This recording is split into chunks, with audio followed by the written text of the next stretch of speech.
Good afternoon, ഞാൻ doctor പൊന്നു. അപ്പോൾ ഇന്ന് നമ്മൾ ഡിസ്കസ് ചെയ്യാൻ പോകുന്നത് മറവി രോഗം മാറ്റാൻ പറ്റുമോ, ചികിത്സിച്ച് സുഖപ്പെടുത്താൻ പറ്റുമോ. അപ്പോൾ മറവി രോഗത്തിന് നമ്മൾ മരുന്ന് കണ്ടുപിടിച്ചിട്ടില്ല. അപ്പോൾ ഒട്ടുമിക്ക മറവി രോഗങ്ങളും നമുക്ക് ചികിത്സിച്ച് സുഖപ്പെടുത്താൻ പറ്റത്തില്ല. നമുക്ക് രണ്ട് തരത്തിലാണ് മറവി രോഗം ഉള്ളത്. ഒന്ന് പ്രൈമറി ഡിമെൻഷ്യാസ് എന്ന് പറയും, അൽഷിമേഴ്സ് എന്നൊക്കെ കേട്ടിട്ടില്ലേ. അപ്പോൾ അതുപോലുള്ള രോഗങ്ങൾ നമുക്ക് ചികിത്സിച്ച് സുഖപ്പെടുത്താൻ പറ്റത്തില്ല. മരുന്നുകളൊക്കെ കൊടുത്ത് നമ്മൾ ഒരു പരിധി വരെ പ്രോഗ്രഷൻ കുറച്ചൊന്ന് സ്ലോ ചെയ്യാൻ പറ്റും, അത്രേ ഉള്ളൂ.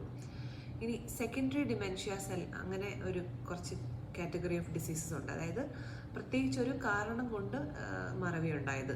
ഫോർ എക്സാമ്പിൾ ചില vitamin deficiencies, vitamin B12 deficiency, അതുപോലെ തന്നെ തൈറോയിഡിൻ്റെ പ്രോബ്ലം കൊണ്ട്, പിന്നെ ചില എൻഡോക്രൈൻ ഡിസോർഡേഴ്സ്, ഹോർമോണിൻ്റെ കുറച്ച് പ്രശ്നങ്ങൾ കൊണ്ട്, തലച്ചോറിൽ ഇൻഫെക്ഷൻ ഉണ്ടായതുകൊണ്ട്, തലച്ചോറിൽ വെള്ളം കെട്ടിക്കിടക്കുന്ന ഒരവസ്ഥയുണ്ട്. നോർമൽ പ്രഷർ ഹൈഡ്രോകെഫാലസ് എന്നാണ് പറയുന്നത്. ഇങ്ങനെയുള്ള കണ്ടീഷൻസ്, തലച്ചോറിലെ ട്യൂമർ, പിന്നെ സിവിയറായിട്ട് ഡിപ്രഷനുള്ളവരിൽ, പിന്നെ ചില മരുന്നിൻ്റെ സൈഡ് എഫക്റ്റ് ആയിട്ട്, ഇങ്ങനെയൊക്കെയുള്ള കണ്ടീഷൻസിൽ നമുക്ക് മറവി വന്നു കഴിഞ്ഞാൽ ആ മരുന്ന് നിർത്തുന്ന വഴിയോ അല്ലെങ്കിൽ ആ വിറ്റമിൻ കറക്റ്റ് ചെയ്യുന്ന വഴിയോ ആ ഹോർമോണൽ ഇംബാലൻസ് നമ്മൾ കറക്റ്റ് ചെയ്യുമ്പോഴോ, പിന്നെ തലച്ചോറിൽ നീർക്കെട്ട് അല്ലെങ്കിൽ വെള്ളം കെട്ടിക്കിടക്കുന്ന അവസ്ഥയാണെങ്കിൽ അതിന് സർജറി ചെയ്യുകയോ അല്ലെങ്കിൽ വെള്ളം എടുത്ത് കളയുകയോ ചെയ്തു കഴിഞ്ഞാൽ ഒരു പരിധി വരെ നമുക്ക് മറവി രോഗം മാറ്റാൻ പറ്റും, സുഖപ്പെടുത്താൻ പറ്റും, അല്ലെ പ്രോഗ്രഷൻ കംപ്ലീറ്റ്ലി നമുക്ക് നിർത്താൻ പറ്റും.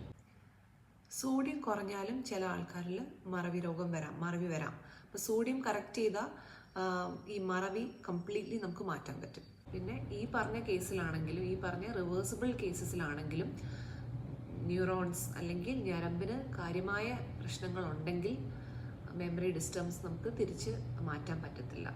അപ്പോൾ മെമ്മറി എന്തുകൊണ്ടാണ് നമുക്ക് മെമ്മറി കൺട്രോൾ ചെയ്യുന്നത് നമ്മുടെ ന്യൂറോൺസ് ആണ്, തലച്ചോറിലെ മസ്തിഷ്കത്തിൽ ന്യൂറോൺസ് ആണ്. അപ്പോൾ അതിന് പുനർജീവനമില്ല. ഒരിക്കലും അത് നഷ്ടപ്പെട്ടാൽ അത് തിരിച്ച് റീജനറേറ്റ് ചെയ്യാൻ പറ്റത്തില്ല.